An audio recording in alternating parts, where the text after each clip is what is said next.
वंदिता शाह सुनो शिवसैषा मुद्रा भद्राय राजते.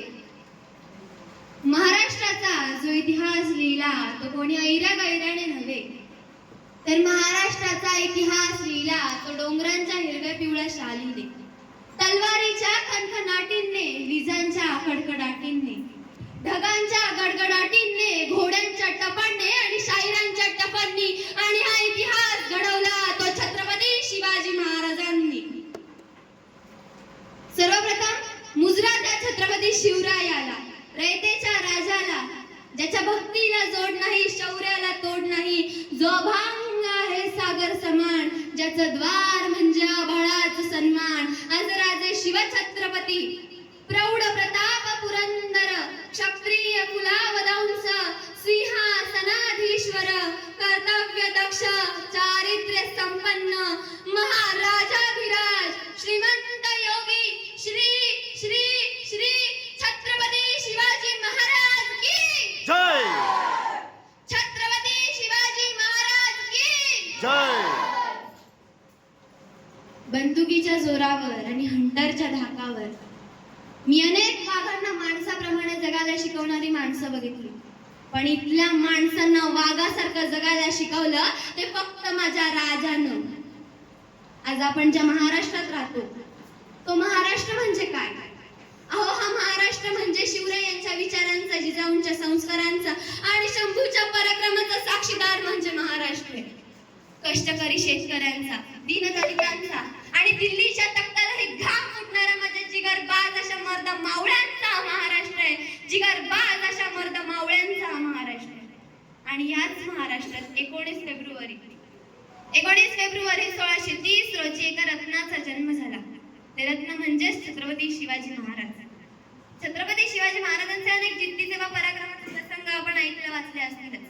त्यातीलच एक प्रसंग मला तुम्हाला सांगावासा. एकदा छत्रपती शिवाजी महाराज कर्नाटकावरील मोहिमेवरून महाराष्ट्रात परत येत होते. तेव्हा त्यांना बेलवाडी नावाचं छोटंसं गाव लागलं आणि त्या गावामध्ये छोटा किल्ला होता. त्या किल्ल्यावरती मल्लम्मा देसाई नावाची ठाणेदारीण राहत होती. दादाजी कोंडदेवांना असं वाटत होतं की जाता जाता हा गड किल्ला घेऊन जावा, म्हणून दादाजींनी थोडं धडकं सैन्य गोळा केलं आणि मल्लम्मावरती चाल करून केली. पण मात्र मल्लम्मा ही जिद्दीची आणि चिकाटीची होती. तिने त्यांच्यावर प्रहार केला आणि मावळ्यांचा पराभव झाला. दादाजींना वाटलं की एका बाईच्या हातून मावळ्यांचा पराभव होणे शक्य नाही, म्हणून दादाजींनी आणखी सैन्य गोळा केलं आणि मल्लम्मावरती पुन्हा तुटून पडली. पण आता मात्र मल्लम्माचा पराभव झाला आहे. त्या काळात दादाजींनी ठरवलं की मल्लम्माला कैद करायचं आणि छत्रपती शिवाजी महाराजांसमोर उभं करायचं. ज्यावेळेस तिला कैद केलं त्यावेळेस तिच्यासोबत तिचं तहानं बाळा देखील होतं. छत्रपती शिवाजी महाराजांसमोर राज दरबारामध्ये ज्यावेळेस तिला उभं करण्यात आलं त्यावेळेस तिला काही क्षणासाठी असं वाटत होतं की जसा प्रत्येक राजा आपल्या गुन्हेगाराला जशी शिक्षा देतो तसा हा हे राजा मला व माझ्या बाळाला शिक्षा देणार, मला व माझ्या बाळाला मारून टाकणार. म्हणून ती महाराजांसमोर गेली आणि नतमस्तक झाली आणि म्हणाली, राज, माझं चुकलं राज, मी तुमचे गुन्हेगार आहे राज. जी काही शिक्षा द्यायची असेल फक्त मला द्या, यात माझ्या बाळाचा काहीही दोष नाही. हे ऐकून महाराजांनी स्मित हसले आणि चिटणीसांना इशारा केला. चिटणीस आतमध्ये गेले आणि दुधाची वाटी घेऊन बाहेर आले. महाराजांनी मल्लम्माच्या हातातलं बाळ आपल्या मांडीवर ठेवलं आणि ते वाटीतलं दूध त्या बाळाला पाजलं आणि मल्लम्माला म्हणाले, अगं, आमच्या मांडीवर बसलाय ना तो आमचा भाचा आहे, म्हणजे तू आमची बहीण झालीस. असा कोणता भाऊ आपल्या बहिणीचं राज्य बळकावून घेतो? अहो दादाजी, बहिणीचं राज्य घ्यायचं नसतं तर बहिणीला राज्य द्यायचं असतं, असं महाराजांनी दादाजींना खडसावून सांगितलं. त्या काळातही महाराजांनी मल्लम्माला तिचं राज्य परत केलं, परंतु तिची खणनाराळाने ओटी भरली आणि तिला साडी चोळी देऊन पुन्हा सुखरूप नीट तिच्या घरी पोहोचवलं. म्हणूनच आवर्जून सांगावं असं वाटतं की जे जगाने केलं ना ते छत्रपती शिवाजी महाराजांनी कधीच केलं नाही, आणि जे छत्रपती शिवाजी महाराजांनी केलं ते जगाने कधीच केलं नाही. अहो, म्हणूनच अवघ्या जगाला महाराजांसमोर झुकावं लागलंय. अरे 33 कोटी देवांची कोट्यवधी मंदिरं असतील, त्याची पूजा फारच कमी लोक करतात. पण माझ्या राजाचं एकही मंदिर नसताना कोट्यवधी माणसं त्याची पूजा करतात, ही मोठ्या अभिमानाची गोष्ट नाही का? महाराजांनी त्यांच्या आयुष्यामध्ये नेहमी स्त्रियांचा आदर केला. म्हणूनच आज मला ऐकणाऱ्या प्रत्येक स्त्रीला मला हेच सांगायचं, अगं तलवारीपेक्षा तीक्ष्ण तुझ्या नजरेची धार आहे. अगं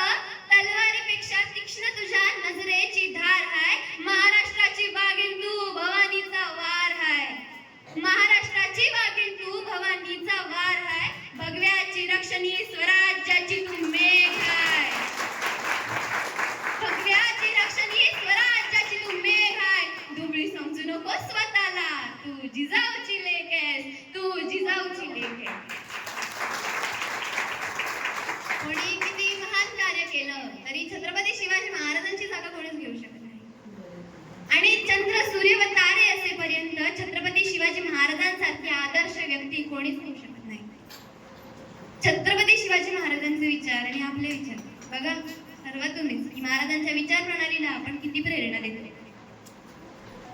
आपल्या घरामध्ये जन्माला आलेल्या बाळाला सुद्धा महाराजांची ओळख करून द्यावीशी लागत नाही हो. कारण महाराजांच्या प्रत्येक गुणांची साक्ष ही माती आणि हा निसर्ग आहे. आपण महाराजांची जयंती जवळ आली की सगळीकडे महाराजांची गाणी लावतो.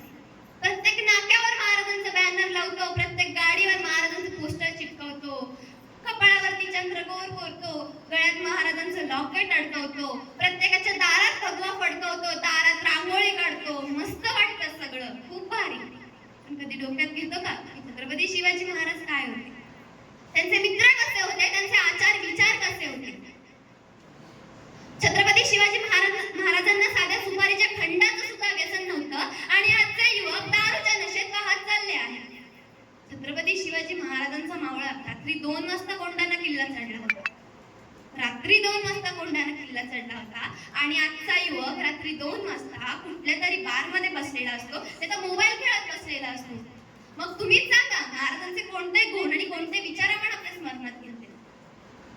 पराई नारी रुक्मिणी समान, पराई नारी रुक्मिणी समान अशी सोशल मीडियावरती पोस्ट करणारा तरुण रस्त्याने चालणाऱ्या सुंदर मुलीकडे किंवा स्त्रीकडे टक्कामक्का बघत बसतो का? कशासाठी? महाराजांनी बघितलं का असं कुठल्या मुलीकडे किंवा कुठल्या स्त्रीकडे? महाराजांनी बघितलं, पण माता भगिनी म्हणून बघितलं. महाराजांनी प्रत्येक स्त्रीला माता भगिनी म्हणून समान मानलं आणि ते शेवटपर्यंत एकाच मतावरती ठाम होते. आणि आजचे युवक स्त्री बिनधास्तपणे काम करते, ती बिनधास्तपणे जगते, पण रोजच्या जीवनामध्ये तिला कोणकोणत्या संकटांना सामोरं जावं लागतं हे तिला माहिती असतं.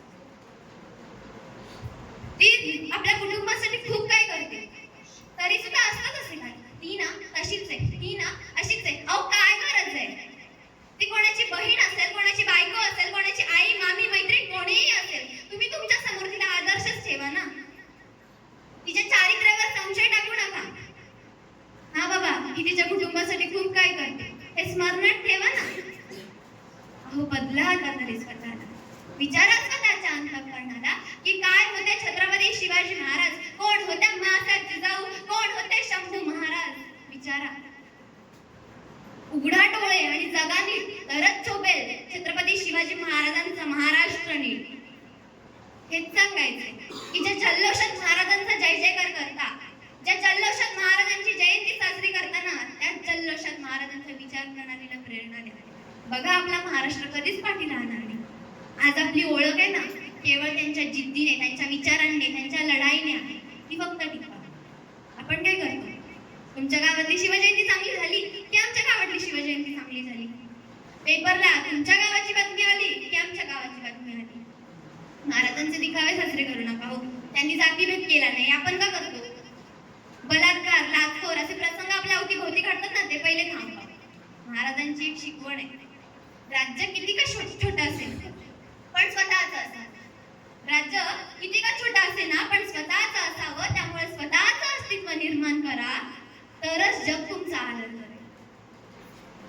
अहो स्वतःच्या मनगटावर विश्वास असणाऱ्यांना दुसऱ्याच्या सामर्थ्याची भीती कधीच वाटत नाही आणि अशा सामर्थ्याला हरवण्याचं धाडस नियती सुद्धा करत नाही, नियती सुद्धा करत नाही.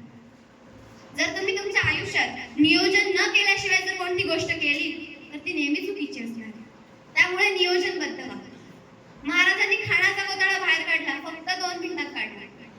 पण या 2 मिनिटाच्या यशस्वीतेसाठी महाराजांनी 1 वर्ष, तब्बल 1 वर्ष नियोजन केलं. 50 वर्षाचं आयुष्य होतं महाराजांचं.